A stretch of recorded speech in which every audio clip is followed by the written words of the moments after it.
Pemirsa, seorang tukang kebun menghabisi nyawa seorang pria. Kejamnya, jasad dikubur, dicor, dan ditutupi keramik di dalam rumah. Selain informasi tersebut, kami juga memiliki rangkaian peristiwa kriminal lainnya yang menjadi pilihan redaksi. Dan berikut kami hadirkan dalam catatan kriminal Berita Satu Sore.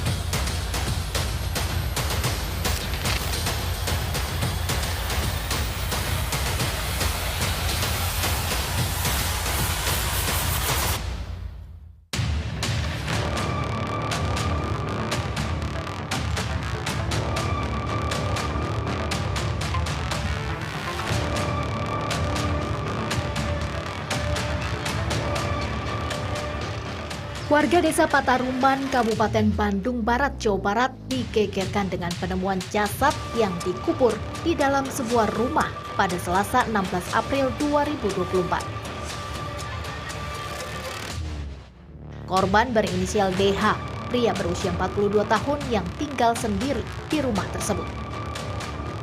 Terungkapnya penemuan jasad berawal dari laporan kehilangan keluarga korban pada 30 Maret 2024. Dari serangkaian penyelidikan, polisi mengendus kejanggalan terkait hilangnya korban.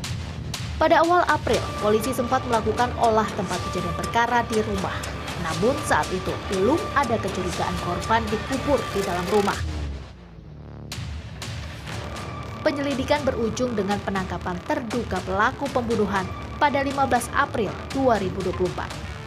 Terduga pelaku seorang pria bernama Ijal yang bekerja sebagai tukang kebun dan tukang bersih-bersih di kompleks rumah korban. Pria berusia 31 tahun itu diketahui terakhir bertemu korban pada 23 Maret 2024. Ijal hilang bersamaan dengan laporan kehilangan korban. Yang pasti pelaku menjelaskan bahwa kenapa korban dikubur di belakang rumah ini termasuk untuk menghilangkan jejak, karena sangat rapi sekali. Setelah korban meninggal dunia, kemudian pelaku menguburnya dan memasang keramik ya.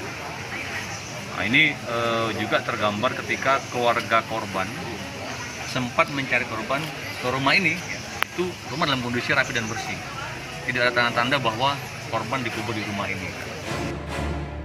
Saat digali, jasad korban ditemukan dengan kondisi badan terikat. Jasad dikubur ditutup keramik dengan kedalaman kurang lebih 50 cm. Setelahnya, jasad langsung dievakuasi untuk penyelidikan lebih lanjut. Jadi untuk posisi mayat pada saya temukan terkubur ditutup dengan keramik dengan kedalaman kurang lebih 50 cm sehingga mayat sudah membusuk. Bisa disebut dicor atau ini dikubur biasa, kemudian tutup dengan tanah dan atasnya dilapis dengan keramik dapur. posisinya ditemukan di mana? Di dapur. Berdasarkan keterangan pelaku, polisi juga mengungkap motif pembunuhan. Pelaku sakit hati karena korban tidak kunjung membayar upah kerjanya selama 2 hari sebesar Rp300.000. Selain itu, pelaku juga menggasak 2 unit sepeda motor, sertifikat rumah, dan ponsel milik korban. Dari keterangan tersangka, sementara tersangka menagih uang kerja fokus kerja selama 2 hari Rp300.000. Namun masih kita dalami keterangan tersangka karena tersangka setelah melakukan pembunuhan juga mengambil barang-barang berharga milik korban, antara lain juga ada sepeda motor, kemudian sertifikat rumah, kemudian juga ada telepon genggam dari korban. Masih kita dalami untuk motifnya lebih lanjut. Sementara pelaku Ijal ditangkap polisi di Cianjur, Jawa Barat. Polisi sempat mencari keberadaan pelaku ke rumahnya. Kepada keluarga, Ijal mengaku kabur dan sempat mengancam agar tidak membocorkan keberadaannya. Dari keterangan keluarga, pelaku juga membawa sepeda motor milik korban, kemudian disimpan di rumah kontrakan orang tuanya. Pelaku juga menyerahkan sertifikat hak guna bangun dan akte jual beli tanah atas nama korban. Polisi sempat mengendus keberadaan pelaku di Jakarta. Untuk mengelabui polisi, pelaku sempat menyamar sebagai badut saat melarikan diri. Polisi menyatakan Ijal melakukan pembunuhan kepada korban dengan cara yang terbilang rapih. Kita tahu pelaku setelah melakukan itu mencoba menghilangkan jejak dan barang bukti dengan mengubur korban serapi mungkin. Kemudian pelaku kabur ke daerah lain menggunakan pakaian yang yang dia tak terendus ya, menggunakan badut-badutan kan. Nah, ini kan fakta-fakta yang akan kita dalami kenapa sampai seperti itu kan. Menggunakan badut-badutan itu gimana, dan dia sudah mempersiapkan bajunya? Jadi ketika dia di Jakarta kan dia menggunakan itu supaya itu nggak terendus gitu. Pada Jumat 19 April 2024, pelaku hanya dapat tertunduk saat dihadirkan polisi. Setelah serangkaian penyidikan, polisi menyatakan pelaku terbukti melakukan pembunuhan berencana terhadap korban. Pada malam pembunuhan, pelaku datang dan menagih upah yang belum dibayar. Keduanya terlibat cekcok dan saling pukul. Selanjutnya, pelaku kalap dan menghantamkan kunci pipa besi ke kepala korban. Saat tersungkur, pelaku mencekik leher korban. Pelaku kemudian menggali tanah di rumah korban. Pelaku membutuhkan waktu 3 jam untuk menguburkan korban di lubang dengan lebar 80 cm dan kedalaman 50 cm. Ancamannya hukuman mati. Itu tergambar dari ketika pelaku 2 hari sebelumnya sudah merencanakan ya, dengan membawa besi dan sebagainya ya, dan memastikan korban meninggal dunia dengan mengecek nadinya, mengubur di bagian dapur dan dirapikan kembali. Nah itu kami menyimpulkan ini pembunuhan berencana. Selain motif kesal tak kunjung dibayar upahnya, pelaku juga nekat menghabisi nyawa korban karena berniat menguasai harta milik korban. Atas perbuatannya, pelaku mendekam di sel tahanan dan terancam hukuman mati.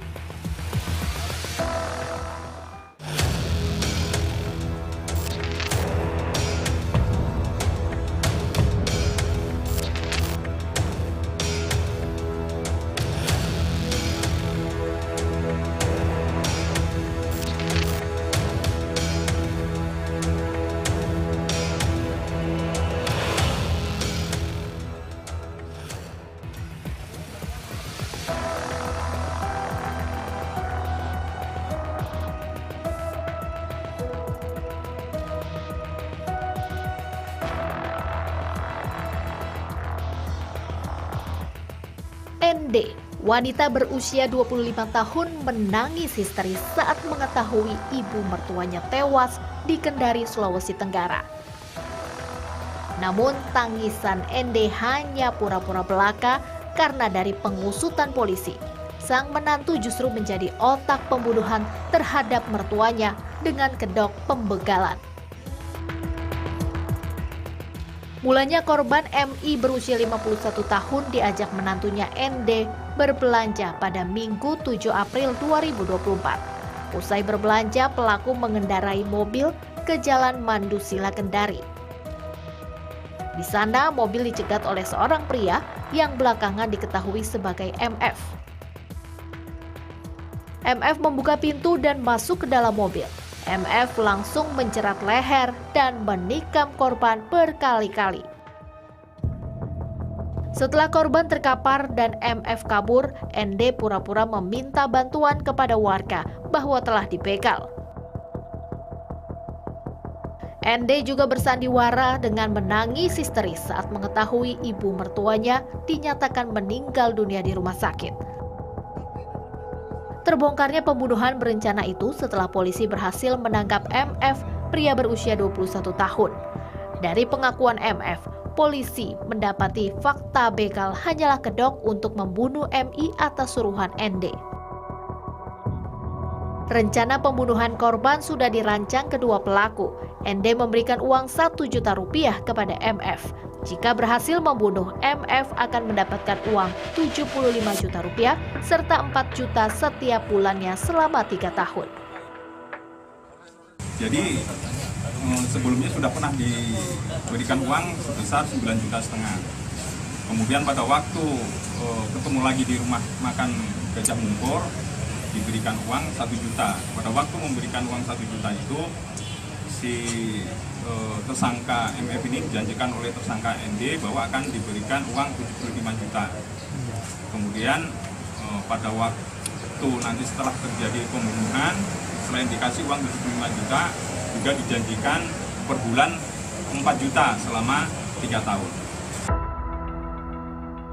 Dalam rilis pengungkapan kasus, polisi menyatakan motif ND nekat karena dendam sakit hati terhadap sang mertua. Mertuanya dianggap pelaku sering ikut campur urusan rumah tangganya. Berdasarkan pemeriksaan kita bahwa si tersangka ND ini membunuh atau merencanakan pembunuhan kepada si ibu mertua, bahwa alasannya sakit hati karena ibu mertuanya ini sering mencampuri urusan rumah tangga dari tersangka ND. Selain itu, selama menjadi istri dari anak korban, ND merasa tak pernah dianggap sebagai keluarga. ND menyatakan selama ini dirinya dianggap korban sebagai penghalang anak korban dekat dengan keluarga. ND mengungkapkan sang mertua kerap menuduhnya boros dan menghambur-hamburkan